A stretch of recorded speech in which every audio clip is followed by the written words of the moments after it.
and welcome back to The Give and Go. I'm your coach, Reynoso, here with my boy Soltero. What's up, y'all? How's it going, folks? Conqueror of years. Today is a special day as Reynoso, myself, am reaching the precipice of 29 years of age, folks. 29 years. I need W's in the chat. I need happy birthday salutes. I need y'all to show some damn respect to your boy, Reynoso, as I celebrate my birthday today. The vibes are good.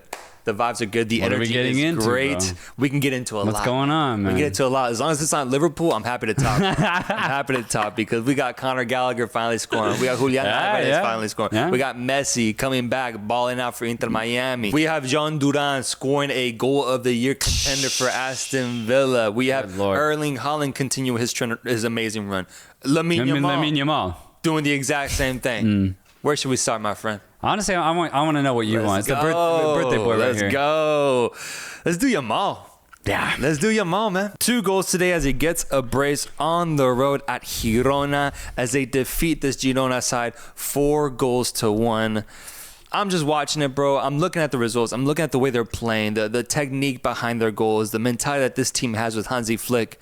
Hottest team in the world right now. Yeah. And I'm going to repeat it again. I'm going to keep saying it every weekend that Yamal gets a goal or an assist. I've never seen a teenager this good, this clinical. Both of his goals, oh my goodness. Did you see how easy it looked? Yeah. The way that he's able to strike the ball with so much power, so much precision. Lamine Yamal, bro, ridiculous footballer at 17 years of age. I can't get enough. And here's the thing. This is not a critique, but I need to see Barcelona in Europe right now. Because right now, La Liga, it's nothing. Yeah. No team, I think, can touch Barcelona right now. Maybe Madrid, but honestly, not even Madrid right now because they're barely beating Real Sociedad at the moment. Right now, no. No, right now, no. So I want to see Barcelona play against good European opposition just to see really how good this Barcelona team is. And the thing is, I think it's going to be really entertaining when they do because this team is on fire. I don't even think a really good opponent from Italy, Germany, or England could really stop this team right now. I think it's going to take a really strong side to stop the offense of this Barca team. Oh, yeah. I think, like I mentioned, hottest team, I think, in club football right now. I also put them alongside Manchester City, who's off to just as good of a hot start right now, winning all their games. They're the only other team that I can put in that echelon right now. But I agree, dude. The Madrid teams, they're starting off flaky. They're both on the same amount of points right now. I just think when it comes to the form that these teams are in, the way these guys are playing, Barcelona, it's scary, man. It's crazy because you mentioned it. He made those goals look easy, but they weren't that. No, they really weren't, man. One from outside the box, that second goal, brilliant pick out, but the ease at which he's scoring, he's almost as clinical as Haaland at this point. I know it's really early. I know it's only a couple games into the season, but the way that he's scoring and how easy he's making it look, he's as clinical as Haaland right now, but he's as mobile as Prime Mbappe, and that's a really scary combination. Yeah, and I'm noticing his positioning is so good, dude. He's always finding himself in just spaces of danger. He's always there. At some point in the buildup of the attack, he gets his feet on the ball and he's able to make a really smart decision. Yeah. And he could have had a hat trick today, man. He had opportunities. He just couldn't get that third goal to go in. But he also had an opportunity to get an assist, I believe, and he might have gotten an assist in this match too. I'm not sure. But he has 4 goals, 3 assists already this season, 7 goals and assist contributions. And for as highly as we speak about him, I mean, we can talk about so many other Barcelona players. We can talk about Pedri, who had another great match and is playing really good football. But then there's just youngsters coming out of nowhere, man. Yeah. There's this guy Casado. Yeah. Amazing assist today to Pedri, who then finished it off past Gazzaniga for the 3rd or 4th goal. I was like, who is this kid? I didn't even know about him. Yeah. But once again, showcasing that Spanish class and that Spanish technique, Barcelona kills Girona, man. 4-1. And for Girona, I do think when it comes to facing off against the top teams in La Liga, and that's basically Real Madrid and Barcelona, they're not going to be able to beat them like they did last year. But that still means that they can compete at high level against any other team. I just think Barca and Real Madrid is just a different echelon right now, man. Yeah. And Girona just can't keep up with them the way that they almost did last year. Yeah, and also quick shout out to Dani Olmo, who scored a beautiful goal today as well. I think that's also probably one of the most low-key, underrated signings of the season across all of Europe. He had an insane summer, and I think a lot of people were wondering, was that just like a one-month wonder type of performance from Olmo? But he's been killing it in Germany for several years. The thing is, I do think he's hit the best form of his life, though. And I think it started this summer with Spain. He's continued it, though, because he's fit into this Barcelona team seamlessly. And what an addition alongside all the players that we've just named. I think he's made the inability to sign Nico Williams. He's made that lack of transfer happening look non-existent. You don't even you're not even worried about it anymore. It's looking like a great signing, and I just hope he continues his form up and that his health continues, because Hansi Flick is trying. I think he really is trying to build something dangerous here, man. Yeah. After seeing this now for the fourth time this season, fifth time, I think he's up to no good, bro. He's up to no good, and I have to beg the question: how do they look in Europe? How do they look in the Champions League? We'll finally see that this week. Yeah, and for La Liga too, I just don't see any team beating them. If they're playing like this week in, week out, I think they're going to run away with the league. Even Madrid is going to struggle to keep up with Barcelona's form right now. So, yeah, the league might be over pretty soon. I need to see Spain. I need to see when the El Clasico matchups are. Dude, I know. I think they're going to matter a ton this season. Yeah. If they're like in a month or two from now and Madrid finally starts picking up their form, they can get 3 massive points there. And then by that time that they face off in the second matchup, I could see them getting that as well. But if they face off soon, bro, I'd be worried if I was Madrid. I really would. Staying in La Liga, we had another fun game with Atletico Madrid going up against Valencia. Atletico Madrid winning this game 3-0. And the headlines is finally the new signings, the new transfers. Conor Gallagher and Julian Alvarez getting on the score sheet. Pretty exciting to see, man. It's what you wanted to see as a fan, I think. Seeing the guys that you spent big money on finally getting their goal in front of the home crowd. Yeah, a really solid performance from Atletico, destroying Valencia at home. And you just take away the goals. Don't even look at them. This was our best performance of the season. It also was Conor Gallagher's best performance. It was his second start in the side, but he looked comfortable. He looked more aware of where he needs to be on the pitch. He was more involved offensively, which I think is going to be a strong suit. We don't have midfielders who create offensively. At least we have not had in the recent past, but now we have Conor Gallagher, and he got a beautiful goal today. A really excellent finish off of a really beautiful ball from Rodrigo de Paul, and that ultimately broke the deadlock for Atletico against Valencia. But I do need to say, this is Valencia, man. Bro, Valencia's trash. Their defense, wide open. Trash. Come on in. And get what you want. Not only that, they don't have an offense. We've seen Valencia way too many times already this season. I pray we don't see them again for a while, man. Honestly, this is torture. I think this is my third Valencia game, and I'm upset by that.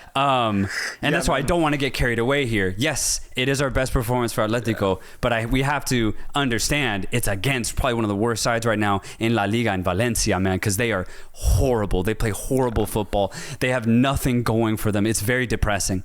But for Atletico, again, this is a good side. And I have actually the same takeaway for Barcelona, but for a different reason. I want to see Atletico in Europe because I need to know how good are we actually, because we're getting good results right now in La Liga.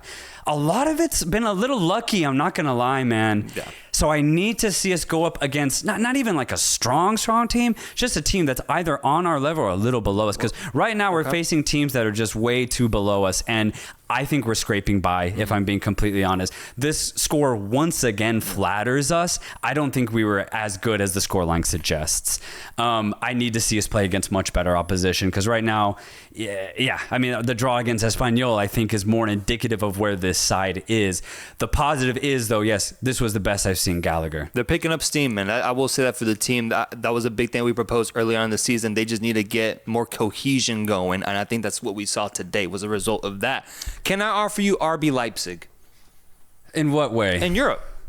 Oh, to face? That's who you're facing next. That's who we're facing next? Yeah, in a couple days. That's perfect. Yeah. That's perfect. All right. That is going to give me the perfect assessment as to where Atletico is. Also, just quick side note. Sorloth gets another start today. over Alvarez, by the way. Yeah. And if you look at the last 5 games for Atletico, Sociedad has been more effective, just up top with his touches, with the goals that he scored. And I do have to say, I've seen Sociedad play over the years, in Germany with Sociedad, Villarreal as well. But this is the first time I've really watched him every week, really got to know this player. I like him. I like him a lot. He's really good at getting on the end of crosses. Even if the cross is under hit or over hit, he finds a way to somehow get a touch on the ball and keep it alive.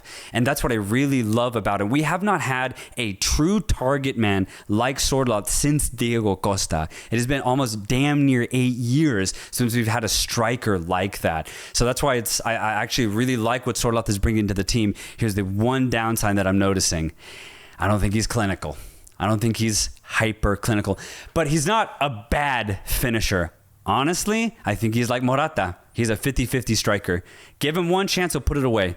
Give him the same exact chance next, he'll miss it. And that is exactly that was my qualms with Morata. He just was inconsistent. I think Sociedad is going to be inconsistent as well, but he makes up for it by being a very good receiver on the end of crosses. So I think I'm going to have a really fun relationship with Sociedad. He's a good striker. He could improve his finishing though. I think for Atletico Madrid, that's what you have. Yeah. Norway though, he's got clinicality right next to him in Erling Haaland now. Yeah. There can't be an excuse for why this team doesn't make the World Cup then. Because it sounds like they have a perfect striker partnership up top with Martin Odegaard right behind them pulling the strings. Offensively, this Norwegian team, and I don't want to stray away from Atletico Madrid, but it's real quick. No, because that is the country he represents. And I'm going to be keeping an eye on him because I do want to watch Norway in their build-up to the World Cup. Yeah. Can he do enough partnering alongside Erling Haaland to carry them to a FIFA World Cup appearance? I do think he's good enough to do that alongside Haaland, man. I do think so. And so with his qualms, with his flaws, I think Haaland makes more than up for it. At Atleti, there's no one to make up for that, though. That's the problem. That's the problem. The idea is hopefully Alvarez finds his way into this side. It's just more so Sociedad is perfect for this side since we do a lot of crossing. Alvarez needs to find his way to get into this team because Sociedad's going to be the receiver on the end of crosses. I don't know what Alvarez is going to do yet. Last game to note is Real Madrid going up against Real Sociedad and Real Sociedad Stadium, with Real Madrid getting 3 points out of here in a match that was very, very tight for a long time, back and forth. Real Sociedad hit the post at one point, almost scored a beautiful banger, but they end up winning through 2 goals, one from Vini, one from Mbappe, both coming at the hands of penalty calls. Convincing performance from Real Madrid, or are you still shaky on them? The first penalty, blatant. I've actually have not seen a more blatant handball in a a time. Usually they're somewhat questionable, man, but this one, he almost damn near slapped. He became a goalie, right? He became a goalie. Really harsh, though, for him specifically and Sociedad because it was 0-0. It was in the second half. Like, Sociedad were fighting. They were creating chances. Overall, Sociedad hit the post 3 times. Crazy, man. 3 times. And I thought Gomez's survival instincts kicked in. Yeah. Like they took over. Yeah. The primal instinct. He saw something coming at him, and so he defended himself. Yeah. But in football, it just doesn't work like that. It's unfortunate, bro. It's unfortunate, man. That's why I'm just like, that's just so unlucky. Like, I'm not even mad. It's just, it sucks. Mm-hmm. That's the luck that Madrid possess. We've seen it in action over the last decade. No, for sure. And they get a penalty, and they put it away brilliantly. The second one, though, that's just not a penalty. Mm-hmm. It's not a penalty. I don't know how else to put it. What's crazy is that it went to VAR, and they were like, oh, yeah, come see VAR. Make sure we call it as a pen. We need to give Madrid just a cushion here so they're looking too good almost. I don't know what the fuck that was. I really don't know. Charm and soft is what it was, bro. Soft as call, man. Soft as call. Late, though, too. It didn't even make sense. The ball was 10 yards gone from the player. It was so after the fact. The pass was already made. The pass was already made by a long shot. You can't call any sort of contact after that. I'm sorry. It's that Real Madrid, you can call it luck or whatever else, but when it comes to getting the benefit of the doubt, they seem to always get it. Thing is, the game was 1-0. And I don't know if I saw Real Sociedad getting back into it. No. So as a neutral, I'm not that pissed off. I'm just like, maybe this should have ended 1-0 instead of 2-0. Regardless, Mbappe is given the penalty. and he scores it to make it 2-0 in this match. And they get 3 points. They're tied up with Atletico Madrid right now on 11 points, both having won 3 games, 2 draws. But I got to say, man, once again, I'm not convinced with the Real Madrid team whatsoever, man. At least in the way that they've been hyped up and built up to be going into this season, getting Mbappe, having the rise of Arda Güler happen as well. I haven't been convinced, but I will say, what a crazy string of injuries they've had now at their hands with Bellingham out. It's just announced today. Brahim Diaz is out for, I think, 8 weeks. Damn. You can also throw in Camavinga and Tchouaméni as well. That's a lot of injuries for Real Madrid to start off the season. It happened last year, though. It happened last year. They went through injuries. They bounced back. Once the game started mattering, they got the results. But whether it's that or whether it's the chemistry with this team, I'm just not convinced. And at what point do we start getting concerned about Real Madrid's, offense, ability to create, ability to be clinical the way that we saw these past 2 years? At what point do we actually start asking the question, what's going on?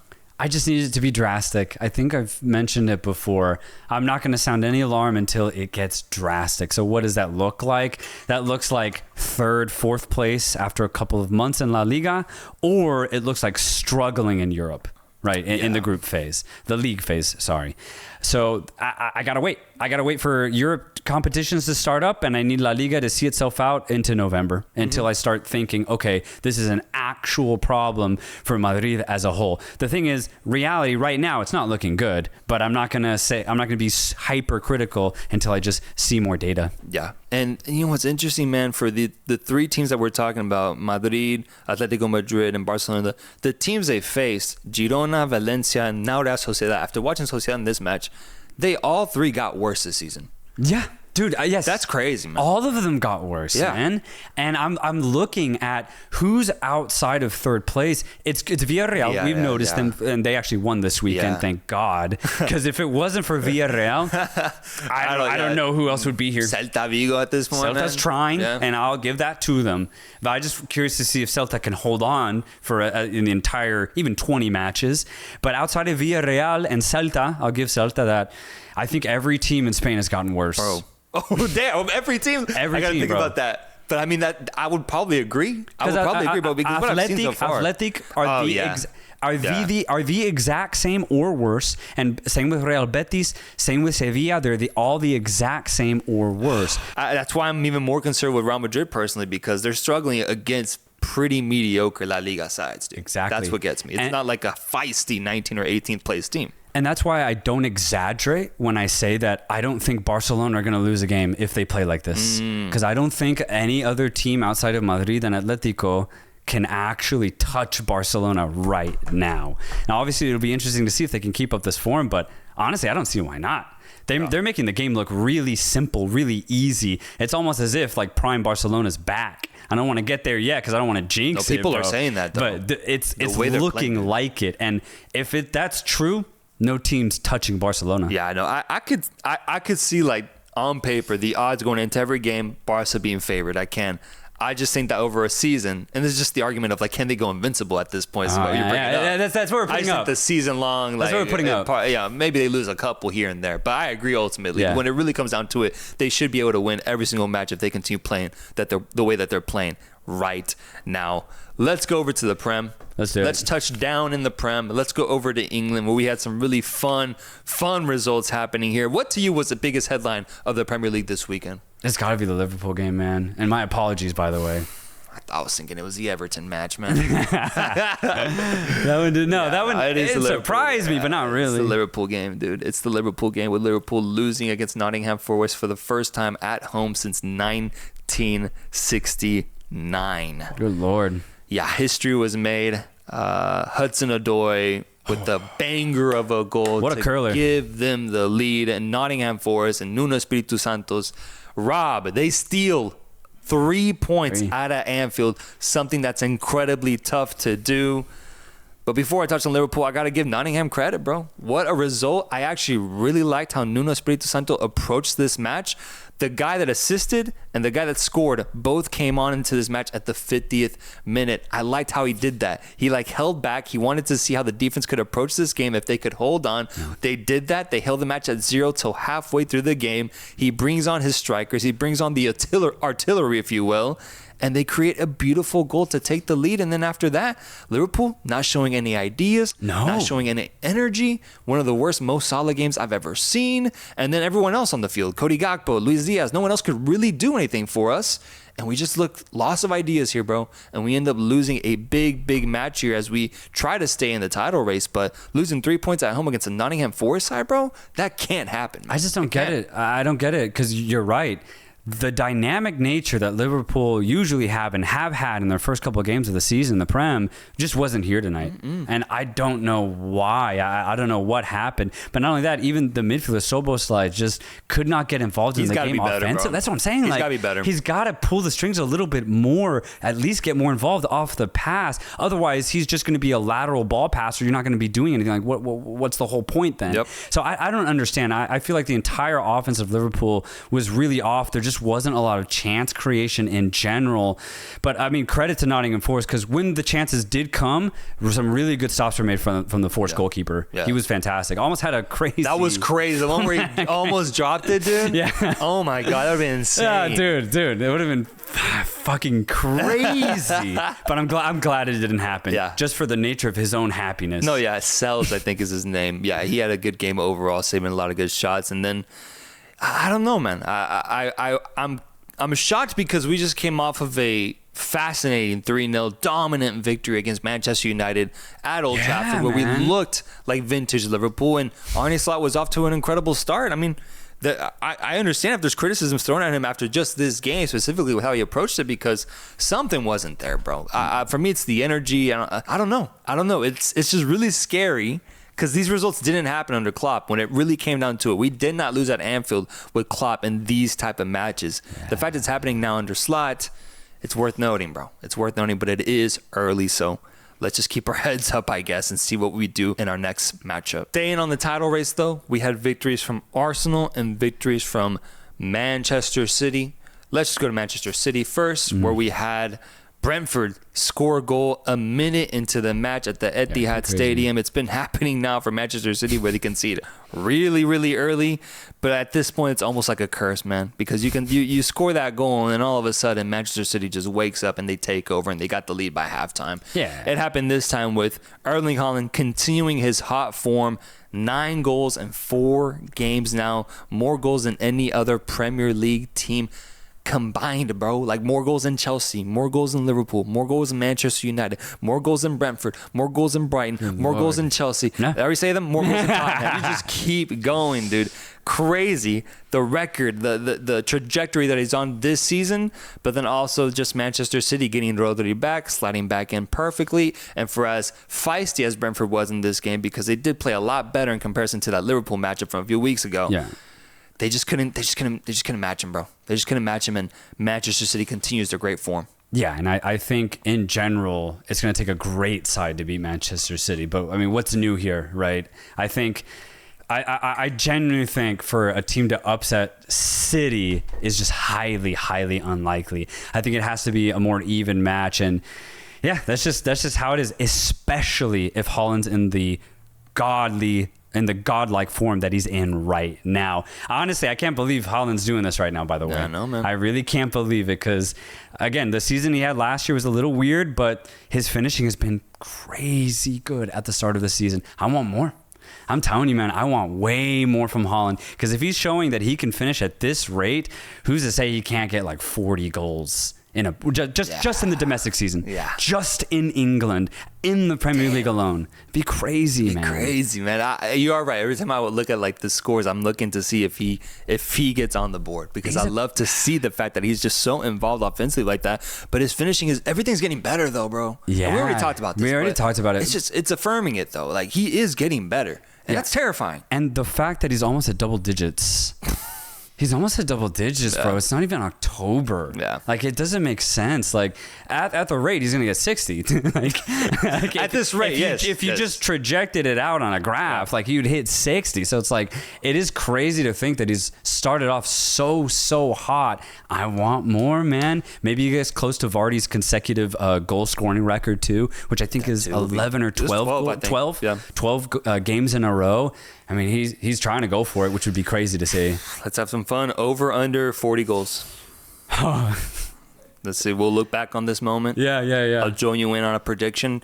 Folks, let us know. Over 40 goals for Erling Haaland in the Prem specifically. Not all competitions, just the Premier League. You know what would be funny? He gets over, but they finish in second place. We've seen it before. Cristiano Ronaldo, yeah. all the seasons he had at Madrid, it's just being the top goal scorer, but it was Barcelona winning. Yeah. I'm gonna go for that actually. Okay. I say Haaland gets over 40. Damn, over 40 is insane, dude. It's insane. I'll join you. Let's have some fun. I'm going over 40 as he guides Manchester City to the trophy. That's the difference. That's the difference. Folks, let me know. What do you think will happen for Manchester City? Because on the other side, we do have a worthy contender for the title in Arsenal, who went to Tottenham Stadium and they came out victorious. 3 points, 1-0 finish with a beautiful header from Gabriel off of a cross. Arsenal defeats Tottenham in a very feisty, a very emotional and passionate affair that saw Arsenal completely celebrate at the very end. Another early season test for Arsenal on the road once again, and it's another passing test as well. 1-0, they deserved it, but my goodness, man, just like the game against Villa on the road, this game was very tight. And the margins between Arsenal winning and not, very thin. Very, very thin, because Tottenham, especially in the first half, and especially in the first 20 minutes, created 5-6 half chances. They were met with really good last-ditch defense from Arsenal. Some really good stuff from Raya, some very good defending from the entire back line of Arsenal. But if Tottenham were a little bit more clinical, a little bit more ruthless in their decision-making in the final third and in their execution off the pass, they could have gotten a goal, if not two. So Arsenal do win this game, but Tottenham were very, very close to trying to change that scoreline. For sure. Very close. Yeah, Tottenham, if they had Harry Kane, seriously, bro. They would have won this game. They would have. But I will give credit to Arsenal here, man. I think this is one of the grittiest results I've ever seen them get, or at least in the past 2-3 years under Arteta. This was gritty, bro. No Odegaard. And my God, you see the difference he makes, dude. Yeah. Oh my God. No Declan Rice. That's essentially your midfield right there. Yeah. It was gone today. 2v3 gone. Gone today, and you could see in how Tottenham possessed the ball way more than how they have in past matches with Arsenal when those two players are playing. Those are their rocks. Those are their go-to midfielders, attacking midfielders, both gone. And so I think given that context, you needed players to step up, and I'm not surprised that the goal came from a set piece ultimately from a corner kick, because I don't think it really was going to happen any other way. Gabriel and Saliba, incredible partnership, man. Yeah. Like, this is cemented in stone. They are incredible. You gave credit to the whole backline. They do deserve it. But obviously, Saliba and Gabriel, the leaders back there, and scoring a goal. Gabriel scoring the goal, man, huge, bro. That's a leader stepping up for his team. I need to see more from Martinelli.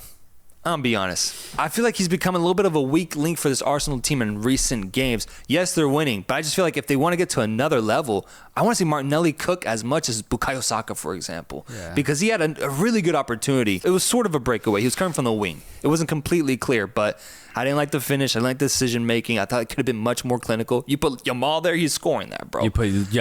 I need to see a little bit more there, because offensively, he's going to have a bigger responsibility now that Odegaard's set to be out for a while, man. Low-key, I think Martinelli has had a bad 2024. I think he was good last year, the first half of the season, but he started dipping in form come January. I don't think he's recovered from that dip in form. I think he's at a weird low point. I completely agree. I do think he is becoming a weak link offensively for Arsenal, but it now leaves room for Sterling to make a name for himself, which is crazy that he's here. True. He comes off the bench pretty late when they already had the 1-0 lead. But Sterling's here in London with Arsenal, and he might be able to make a decent impact, especially considering Martinelli's just not in that same form, man. Yeah. I like Sterling, man. I do. I like him. I think he gets too much hate thrown his way, man. And at his best, he can be a really good player. He's a good player. I like him. I'm not saying he's a complete star, but I like him, and I like what he can provide. I think he's a reliable backup at the very least for Martinelli. And if Martinelli is off, put my boy Sterling in. Let's see what he can do, bro. I'm excited to see him get a full 90 minutes with this Arsenal unit. But beyond that, man, massive result for Arsenal. Huge. And I don't want to undermine that, because this was so gritty. Doing it against Tottenham, who's off to a pretty bad start now, man. 1 win, 1 draw, 2 losses with what I would consider a somewhat weak schedule. It's been weird for Tottenham. I think the only thing that is not happening for them is finishing. That's it. Their midfield plays fantastic. The defense honestly hasn't been that bad, although they have conceded some weird goals, if you will, or goals that you'd like to not see conceded. But it's just their final third play. What's unfortunate and frustrating, if you're a Tottenham fan, is that the final third play is good. Yes. It's just the finishing. It's just the final pass. Those two things get fixed. All of a sudden, Tottenham are probably one of the better teams in the. I'm not saying they go for the title yet because I still think they need a couple more pieces, but they just need a finisher and they need better final third passing, and they would be a killer side because everything else is very fluid. It's very easy on the eye for Tottenham. The link up play is fantastic, but I mean, what's important in football, right? It's getting goals, and right now Tottenham just can't get it. I guess I'm just saying, like, I'm not getting my hopes up about this team because ultimately, who do you have to be the finishers? You have Brennan Johnson, who I think has shown not to be that guy fully. Never. And Solanke is hopeful, but I don't know, man. That was a risk they took getting him from Bournemouth. He had a great season. He has been building every single season. It's just a question of can he handle that responsibility because he does have to be the guy to step up now. Heung-min Son is consistent as they come. He's going to get his goals. He's going to get his assists. That'll be great. Kulusevski, I sometimes leave myself wanting a little bit more from him too. I don't know. I don't think that this team will find the finishers, will find the finishing needed to get into what I would project as their goal this season, as getting the Champions League position. Yeah. I think that's what they're looking. I don't think they're looking to contend for the title, but getting Champions League position against Liverpool, Arsenal, Manchester City, and whoever that feisty fourth team is, they're going to have to up their finishing. I agree. I just don't think they'll get it. They'll find it. No, I agree. And if you look at who that feisty fourth team might be, dude, Aston Villa getting another dramatic victory. And Everton, once again, losing a 2-goal lead, bro. Good Lord, man. Good Lord. Dude. Call your Everton homies, because I don't know. It's grim. It's grim right now if you're an Everton fan. It's brutal, bro. They're playing good football. They're just not getting the results. Is it good enough to not get relegated this year, though? No, they're going to be fine. They're going to figure this out. You think so, man? I do think so, yeah. Worst start in their history in God knows how many years, losing every single game. I'm starting to ask the question, like, is Sean Dyche finally going to get found out here? Because this start is awful, bro. And, like, there's, like, a weird juju on them now where they're losing these matches, which, yes, they do show good signs in. I guess I'm going more from a perspective of, like, curses or something, man, because like I could just see this season not being it for Everton because they've been hanging on by a thread for the past two. Is this the year that it finally gives? Because what we're seeing so far, bro, is depressing. Yeah, it's tough. I just look at teams like Ipswich, Leicester, and Southampton. Also add in Wolves in there, right? So and if you include Everton, that's a 5-team battle for 3 places to avoid. I think it's going to be a hell of a relegation battle. Don't get me wrong, but I do think Everton will figure out how to survive that because I do think there are worse teams in the Premier League. For example, I haven't seen Ipswich, Southampton play the way that Everton have played. Now, I haven't seen them give up leads like that either, so it is concerning. True. But I feel like the defense can be fixed. But for Villa, man, my goodness, dude, I said this at the very start of the season. It's going to get very dramatic when Villa play because they only know one way to play, and it's chaotic, bro. They don't know how to manage a game. We saw it at the end of last season. Their defense is leaky as hell, dude. Man, what is that they can't. They just can't. When they go forward, which it's brilliant to watch, they just get caught. Yeah, man. They get caught, and they don't have that balance yet. And right now, it is working to an extent because they are scoring some absolute bangers and relying on players like John Duran, who is coming off the bench in every game, but he's getting a goal pretty much damn near every single game. He's been huge as a super sub for Aston Villa, but I feel like this can only last for so long. I think they need to manage their 90 minutes a little bit better rather than relying on chaotic final 15-minute matches. No, completely agree. Their defense is surprisingly leaky, man. They found a way to claw their way back into this match. They get a goal. They get a second one. Boom, they're tied, and you already knew that third goal was coming one way or another. And it was through Duran, who just, we've spoken highly about Argentines and the energy that they have. Colombians now. Yeah. Everywhere, around the world. Yeah. Your Colombian homies, your Colombian parents, your Colombian uncles, not even football related. Everyone's on a vibe right now. And it's incredible to see because John Duran comes off the bench. He whacks at a crazy opportunity. He swings it from God knows how many yards out. Had so many people screaming no at the TV when he shot it. And then he leaves them completely fulfilled and satisfied as he scored, in my opinion, the best goal of the weekend and a nominee for one of the best goals of the year so far. The curve, the whip on it, the speed, just completely ghosting Pickford in the process. Yeah, the distance too. It's going to be hard to beat that goal. And the scenes too, game winner, 3-2, ridiculous finish from Duran. Also for Watkins, he gets 2 goals in this match. He's back. And this was big because Good.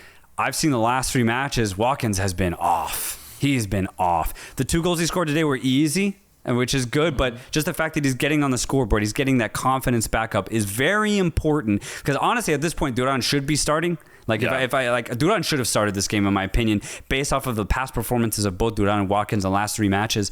But either way, Watkins finds his form once again, and he's back. He was experiencing a really bad drought, but he gets 2 very important goals to get Villa back in the game today, and Duran finishes up. He cleans it up. But yeah, Villa...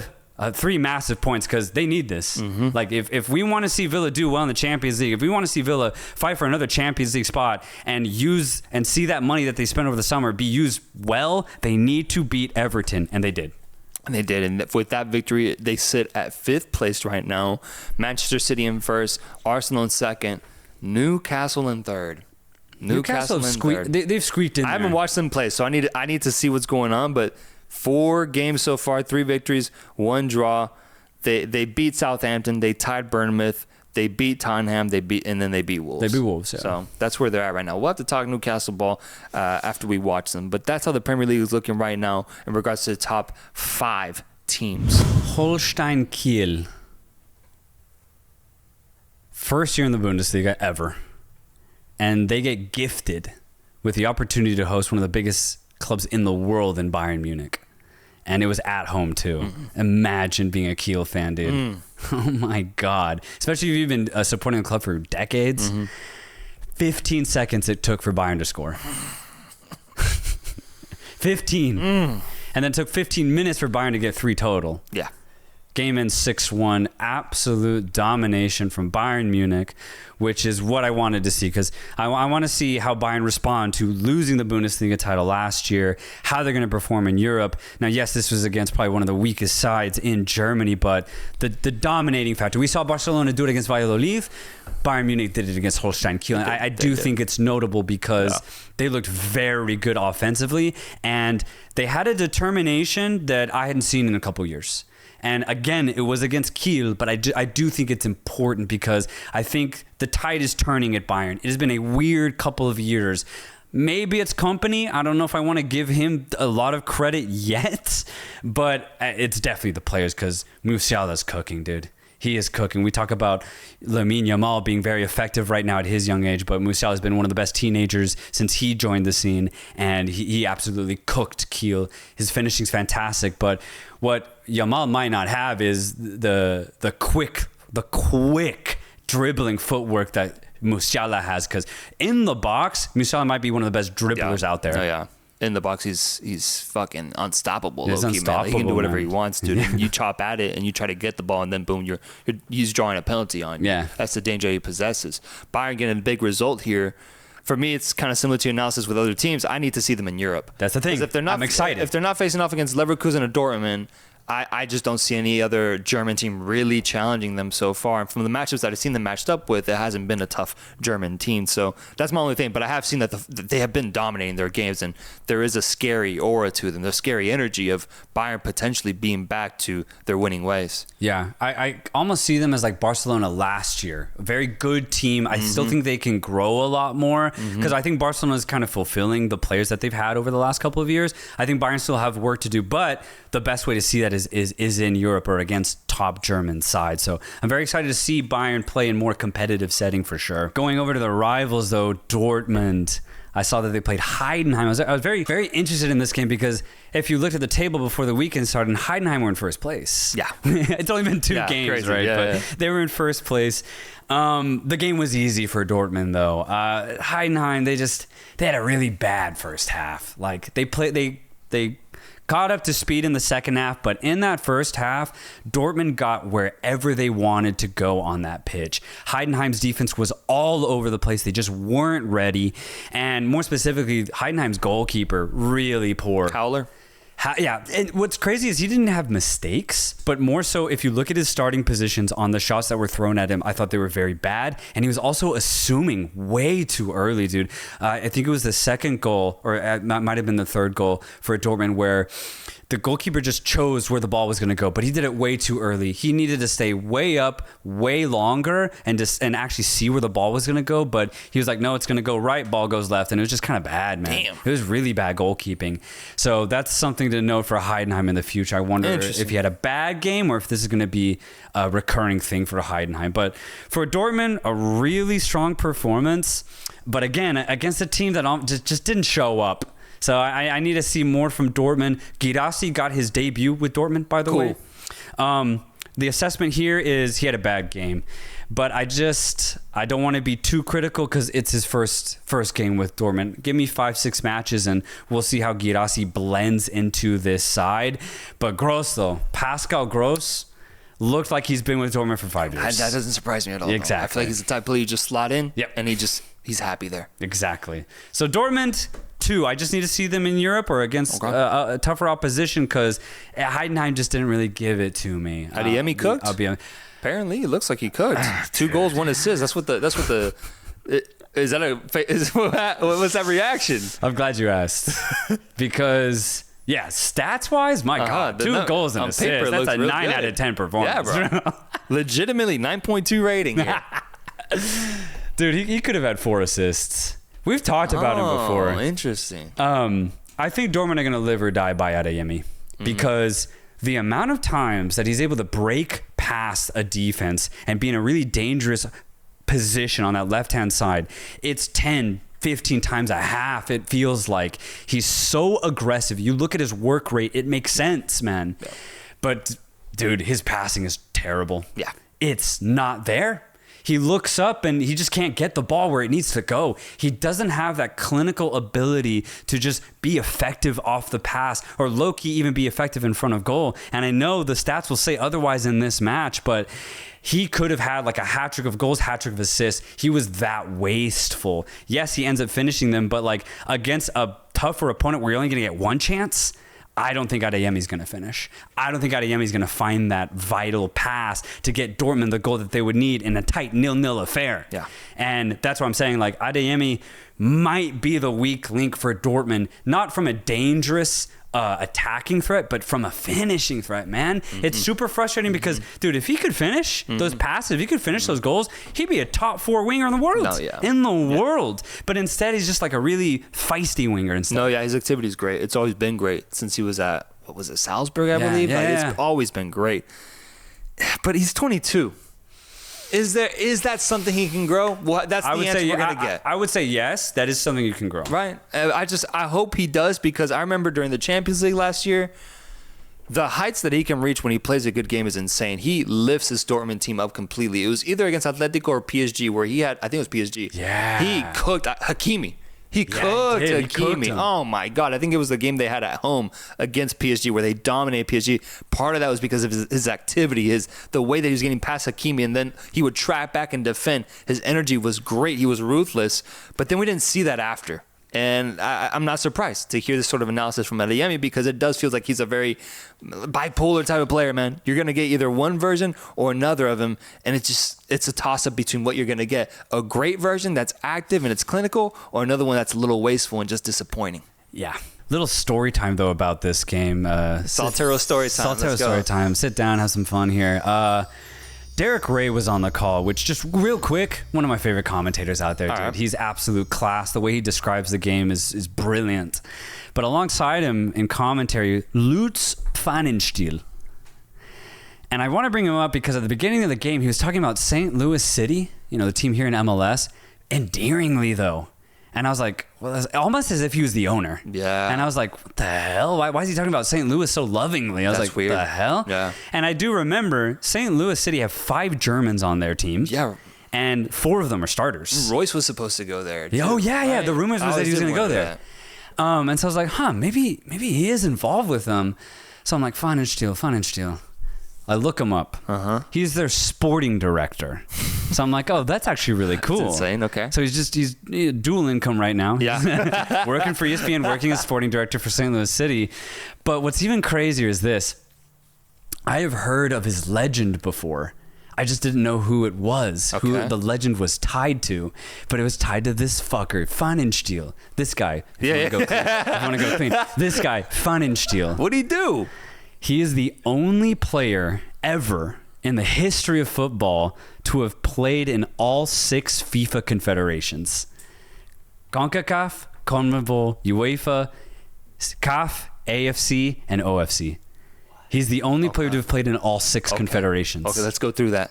Let's go through it. He has played at 25 different clubs throughout his career. Oh my God. And here are the countries that he has played in. Germany, which is Europe. Malaysia's Asia. England. New Zealand is OFC.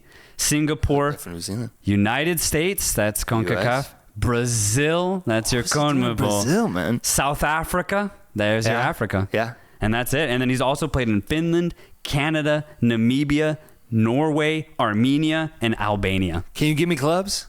Can you give me some clubs? Just list up a few clubs. Well, here's the thing. You won't know any of them because he only played at lower level teams or like lower divisions. So like second, third divisions everywhere he went. Although here's some notable ones. He did play for Nottingham Forest at one point. I don't think they were in the Prem at the time. Orlando Pirates. That's actually a pretty big team in South Africa. He's played with them.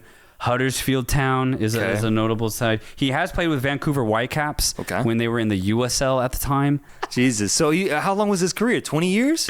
How did he play for 25 clubs, bro? He played between 1991 and 2011, so 20 years. Wow. Yeah. Okay. And now he's working at he must be one of those he likes to do a lot. He's a true nomad. He likes to do a lot. He likes to do a lot. He's a sporting director. He's a commentator. He likes to do a lot. He's a traveler. Yeah. That's crazy. But the only footballer to have played in all 6 confederations. Wow, man. That's insane stat. What a guy. What a character. Yeah. I need to look him up. I don't know what he looks like. Let's see what he looks like.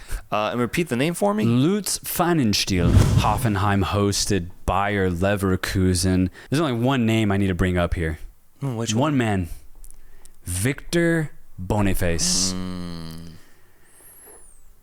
Might be the most underrated striker in Europe right now, just because I don't hear a lot about him. And I know he gets popped up. He had a really electric start to the season for Leverkusen last year. I do think the injury kind of stopped his trajectory, or at least his ability for commentators to talk more about him, because he was out for quite a long time. He was insane when he was healthy. Yes. Yeah. And the goals that he put in against Hoffenheim on the day, the shift that he put in, might suggest he's going to be on one this season, bro. Because he scored 2 absolute bangers, and not from outside the box. I'm talking about he outmaneuvered his opponent.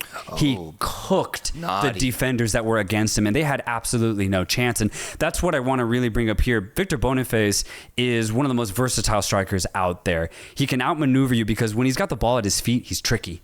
He can feint one way, go the other. He's also deceptively quick. He has really good runs off the back of the line. He's always staying onside, always looking how to get as much inches against his opponent as he can. And then once he gets a ball off the top, he's gone, man. He's gone. And then thirdly, he can outpower you, bro. You try to go shoulder to shoulder with Boniface, he's going to outmuscle. He's going to baby you. You got no chance.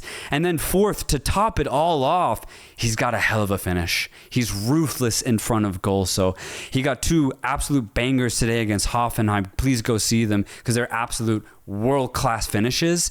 And I just think Victor Boniface, if he continues on this trajectory, just like he started last season, I think he's going to end with a lot of goals this season and maybe finally get the praise that he deserves. Oh, I love Boniface. Yeah. I love Boniface. Yeah, you've been talking about him since you saw him in Belgium. The Gilles White days, man, when he went on a deep run in either the Conference League or Europa League with them, makes the move to Bayer Leverkusen, and right off the bat, he was incredible. That second month, gets injured. You already highlighted it, but he's improved.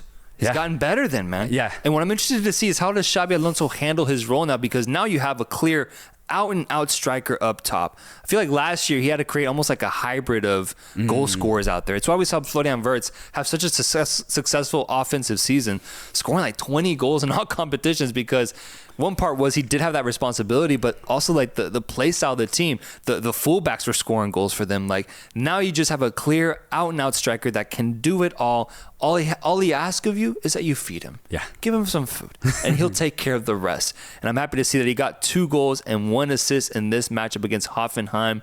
And to just make an even more broad, more bigger point here, what a strike force that Nigeria has, man. Yeah, what dude, a strike that's what I was force, thinking dude. too. I was like, dude, Osimhen and Boniface. You add in Chukwueze as well. Like, my goodness, Nigeria's putting together one of the best offensive lineups in all of international football. But let me ask you a question, because I do feel like we might be trending towards what would be considered a hot take, and let me see if I can get it out of you. Boniface or Osimhen? It's got to be Boniface. And honestly, I don't even think it's close anymore, at least right now. Osimhen's dropped off the last, honestly, full year. He has, yeah. Full year. And Napoli have actually offloaded him, right? Because he couldn't get... Attitude issues and stuff. Yeah, and I think weird. He wanted a better deal. He wanted to go to a bigger club. His agent couldn't make it happen. Napoli couldn't make it happen. And he ends up just in a league that's just really random, Turkey. Yep. Great for Turkey, by the way. That's a hell of a get, and I'm actually really happy that the league is going to get a player like Osimhen. But Osimhen's got to get back to 20, 25 goals this season. He needs to get back to scoring regularly on a week-to-week basis. But right now, Boniface is just a much, much better player. He's more complete, and he's at a bigger club too. So I just think if you had to pick one, if you're the Nigerian coach and you only want one striker, it's easily Boniface, easily. Man, I agree. No, I agree. There's a weird, I don't know if it's weird, but there is a lot of traction behind Osimhen's name right now. There is. Bringing Napoli their first title ever in God knows how many years. I think that was a big thing for his legacy and the name.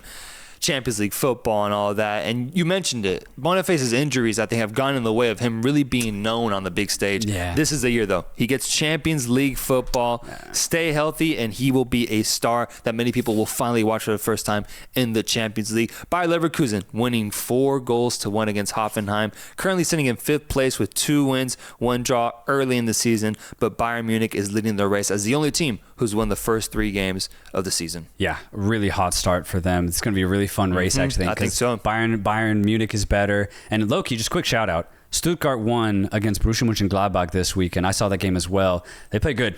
First 20 minutes actually was all Gladbach, weirdly enough. But Stuttgart then took control of the match and actually got a really good result. Leveling and Fabian Rieder, both of their wingers, had excellent matches. Relentless running from those two guys. But just in general, I was actually impressed with Stuttgart. I was worried about, losing a player like Girassi. Could they be as dynamic? They don't have a guy that they've replaced with him. They don't. But I think just in general, the rest of the team still plays really good team football specifically. So if you're a Stuttgart fan, low-key, you actually should be really excited for this season. I'm not saying they get second place like they did last year. I don't think they will. But I do think they can fight for a top 3, top 4 finish. I really do think so. Can they get out of the group in the Champions League?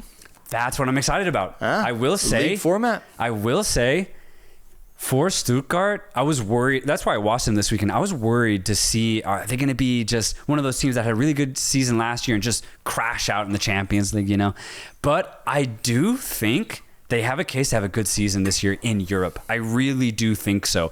But I don't think it's guaranteed, though. I think they could cave under the pressure. They could cave under the inexperience. But I do think this side is very talented. They have some very, very good players. They play very good football, too. And just by the way, I think Dortmund hinted at it last year by going all the way to the final.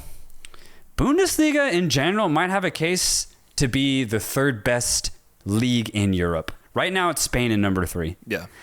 If Stuttgart go off along with Dortmund and Leipzig specifically this year in Europe, and the Spanish teams don't outside of like Barcelona and Real Madrid, I think you could definitively say that Bundesliga might be a slightly better league overall than La Liga. I want to see if that gets represented in the coefficient. Yeah, that'd be pretty crazy if on the coefficient level you see La Liga as a 3rd best team or 3rd best league versus Bundesliga. But it comes down to those Champions League performances, man. Yeah, exactly. Yeah, that's the big one. But that's good. That's why the narrative for Stuttgart's really fun, because 8 of their 11 starters are German. So it truly is just German football at its best. If they have a good season in Europe, then I think there's a case to be made that the Bundesliga is on a really good rise right now. Yeah, and Leipzig too. I like them this year, although they got a disappointing tie this weekend. I like them though. Yeah. And they're in 3rd place right now. This could be fun for German. Let's get German with it. Let's get German with it. We had a comeback of a goat. Goat came back to the farm. And everyone's happy. Everyone's happy that the GOAT's back. Messi guiding Inter Miami to a victory over Philadelphia Union, 3-1.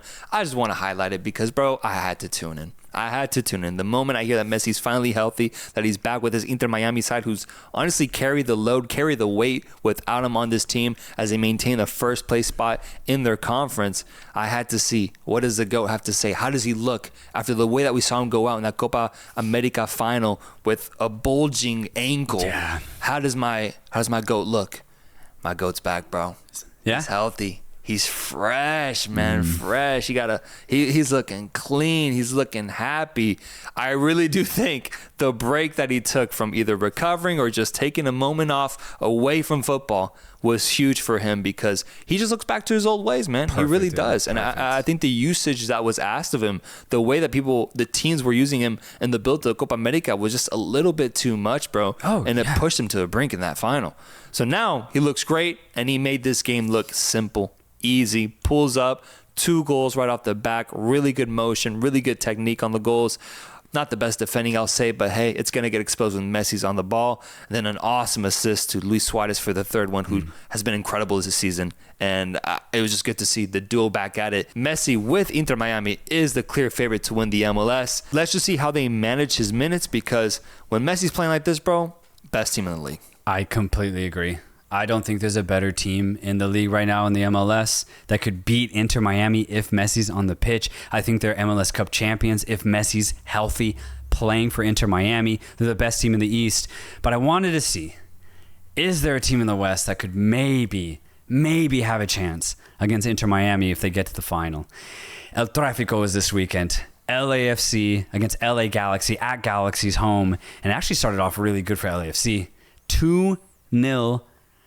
But then LA Galaxy went on a 4-goal romp. What happened? Because I didn't see that. I just saw that they blew a 2-0 lead, bro. They blew it. But what happened? Galaxy do this, man. I specifically against LAFC, they just really show up against them, and I love it. It's honestly my favorite rivalry in the MLS because it's the only one that you're guaranteed goals. Like, you're just guaranteed, like, a minimum 4 goals in general. It's so fun to watch. Ricky Puig scoring a beautiful curling goal. But just in general, LA Galaxy had an insane second half. Marco Reus looks so good for LA Galaxy. I think it's honestly probably one of the signings of the season just in general in the MLS because he's come into the side and he's just added a whole other dimension for Galaxy's offense. And all of a sudden, with this victory, I think LA Galaxy are the next best team. And not only that, I think the victory for them against LAFC is really important because it proves to them that they can beat them, right? LAFC were the best team in the West, but I think with this victory, it shifted over to the Galaxy. And we've talked about LAFC, bro. We're not convinced anymore, man. Not on LAFC. We're not convinced anymore. They had a weird ending to the Leagues Cup, and they had a weird performance in the U.S. Open Cup semifinal. I'm not convinced by them anymore. I think LA Galaxy, especially with Marco Reus starting, I think they're the better side. And I think the fact that they got this victory, they prove to themselves that they are actually the better team too. Yeah, no, the 4-2 is crazy, bro. It's crazy. Yeah. I'm interested to see what kind of threat LA Galaxy poses. I just need to see how they look under bright lights in a big game situation. Yeah. That's why I still go with Columbus Crew being the second most threatening side in the MLS because 3 finals in a row. This team is destined for greatness, having just won the Leagues Cup as well and making LAFC look pretty small in that final too. Yeah. I'm sticking with Wilfred Nancy and his team as the second best team in the league right now, but I do like the threat from LA Galaxy. I think they're one of the more exciting teams to watch come playoff time. Like, are they a team that gets a quick exit out, bro? Dude. And they disappoint after having a great season. We see it in the MLS so much, man. We see it so much. You do, though. Or do they actually live up to what they did in the regular season and go off? It is exciting for the Galaxy in general because they just haven't been this good in a long time, man. Low-key, like 10 years. Longer, actually. What year are we in? 2024?